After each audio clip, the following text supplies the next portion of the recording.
இங்கே அமர்ந்திருக்கும் பங்குத்தந்தை அவர்களுக்கும், ஃபாதர் அம்பரோஸ் அவர்களுக்கும், சிஸ்டர் அவர்களுக்கும், இன்று பணி நிறைவு பெறும் எனது அண்ணி திருமதி விக்டோரியா அவர்களுக்கும், மற்ற 3 டீச்சர்களுக்கும், அதேபோல இங்கு அமர்ந்திருக்கின்ற மற்ற டீச்சர்களுக்கும், எங்கள் உறவினர்களுக்கும், அந்த நண்பர்களுக்கும் எனது கனிவான காலை வணக்கத்தை தெரிவித்துக் கொள்கிறேன்.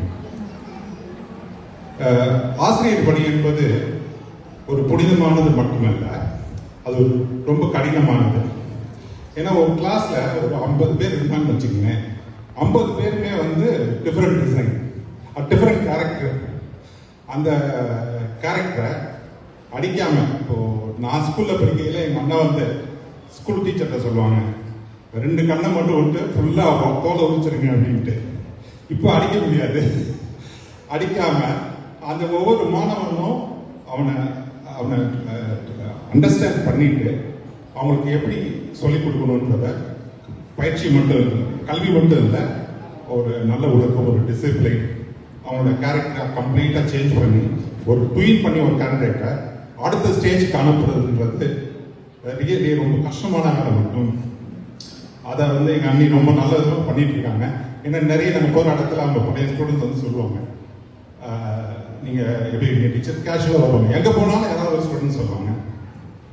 இதுக்கு முக்கிய காரணம் அவங்க அப்பா அம்மான்னு சொல்லணும். இந்த டைம்ல அவங்க அப்பா ஆரோக்கியசாமி, திருமதி கிளாரா அவங்களுக்கு கண்டிப்பா ஒரு கைதட்டல் எல்லாம் கொடுக்கணும். ஏன்னா அவங்கள வளர்த்துருக்க விதம். நான் ஒரு 35 வருஷத்துக்கு முன்னாடி நான் திண்டுக்கலுக்கு போனேன், எங்க அண்ணியை பொண்ணு பார்க்க போனேன்.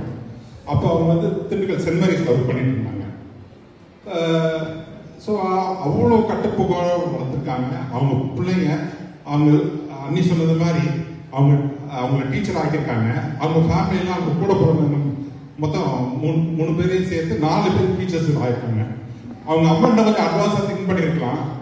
ஒரு ஸ்கூல்ல ஆரம்பிச்சு இவங்க 4 பேரையும் ஸ்கூல்ல டீச்சிங் பண்ண விட்டுருக்கலாம். ஏன்னா இந்த மாதிரி நல்ல டீச்சர்ஸ் கிடைக்கிறது ரொம்ப கஷ்டம்.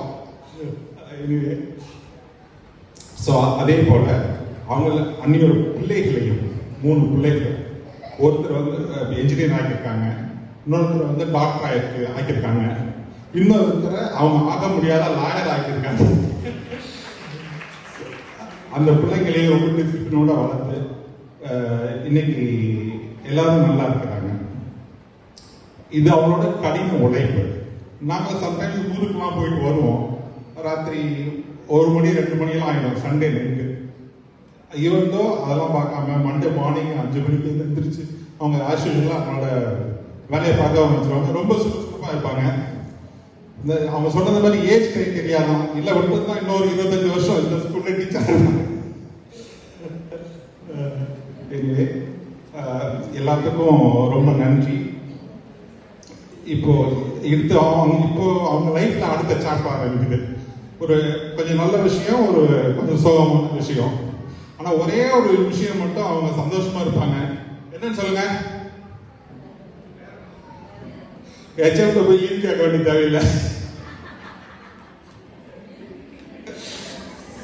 ஸோ இனிமே அவங்க ஆசைப்பட்டது என்னென்ன பண்ண முடியாதது இது வரைக்கும் அதெல்லாம் இனிமே அவங்க ஃப்ரீயா ஒரு ஃப்ரீ பேர்டா ஃபேமிலி கூட நல்ல டைம் ஸ்பெண்ட் பண்ணி அவங்க இருக்கலாம்.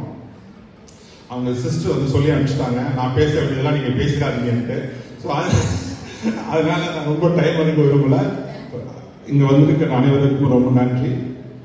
உங்களுக்கு எங்க அண்ணியை பொறுத்தவரை எங்களுக்கு அம்மா ஸ்தானம், அடுத்த அம்மா ஸ்தானத்தில் அவங்க இருக்கிறாங்க. அவங்க நல்ல வாழ்வு, நல்ல உடல் சுகத்துடன் இருக்க எல்லா